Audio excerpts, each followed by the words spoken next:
Muhamet Kyçyku is born in Konispol, Ottoman Empire, is one of the most known Albanian bejtexhinjs. Biography. Kyçyku studied theology for 11 years in Cairo, Egypt, where a sizable Albanian colony had settled at the time. On his return to his native village he served as a Hodja and died in 1844.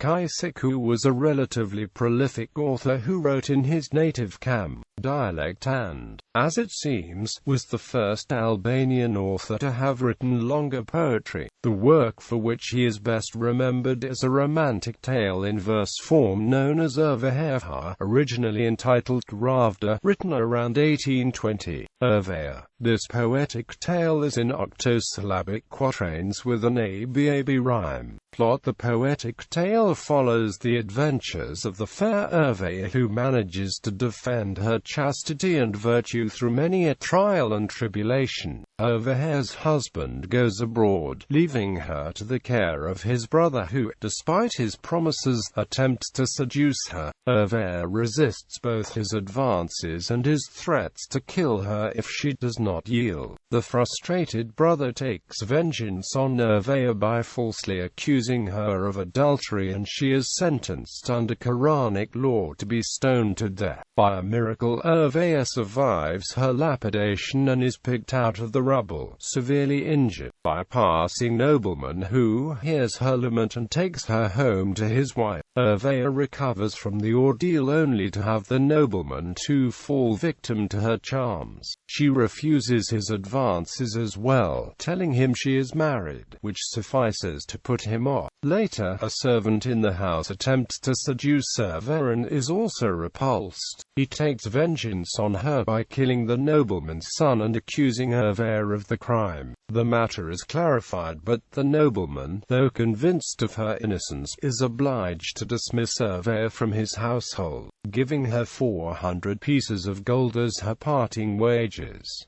Poor Ervaha's misfortunes do not end here. While wandering along a riverbank, she encounters a thief who is about to be hanged for having stolen 400 pieces of gold from the king's treasury. She takes pity on him and saves his life with the money she earned.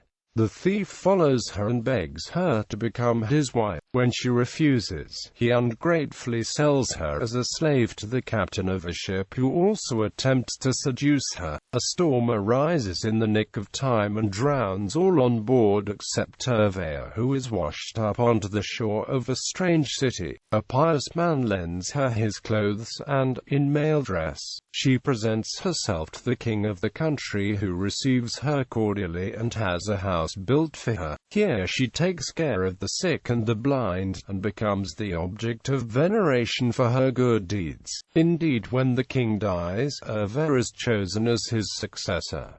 One day, 5 strangers arrive at her court: her husband and his brother, the nobleman, the servant and the thief, the latter 3 now blind. Ervaha promises to heal them if they confess all the sins. The injustice perpetrated against Ervaha thus becomes known, and she can now reveal herself to her husband as the woman of chastity and virtue she has always been. Moral of the tale: the motif in this moralistic tale of female virtue occurs widely in both Oriental and Western literature. The most likely source for Kyçyku's poetic version of the tale is the Persian Tuti name by Ziyuddin Naqshbandi, inspired by a Sanskrit original, the Shukasaptati. The 17-page Albanian text consists of 856 lines of verse and is preserved in the National Library in Tirana. It is also one of the rare works of the bejtexhinjs to have been published in the 19th century, though in an altered version. Rylincha publicist Çami Vreto not only transliterated and published Ervaha in Bucharest in 1888, but adapted it to late 19th century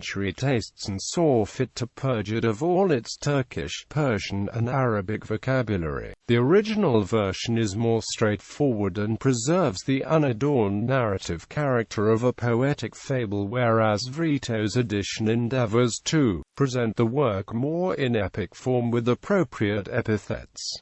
Other works. The Cham version of Yusuf and Zuleika Ervehefha was the only work from Kyçyku for many years. Most of the over 4,000 lines of his verse we possess have been discovered within the last 40 years. Kyçyku's other major work is Yusuf and Zuleika, a moralistic verse tale in 2,430 lines based on the biblical story recounted in Genesis chapter 39 and the Surah 12 of the Quran, of the attempted seduction of the handsome Joseph by the wife of his Egyptian master Potiphar. This most beautiful tale, as the Quran calls it, served as a common motif in Arabic, Persian, and Turkish literature. The work had already been adapted, in particular, by the Persian epic poet Firdausi and later by the mystical writer Çami. The biblical Joseph is in some respects the male counterpart of Ervehefha. He, too, suffers much at the hands of his family and enemies and yet steadfastly resists the advances of his master's wife in order to remain chaste and virtuous.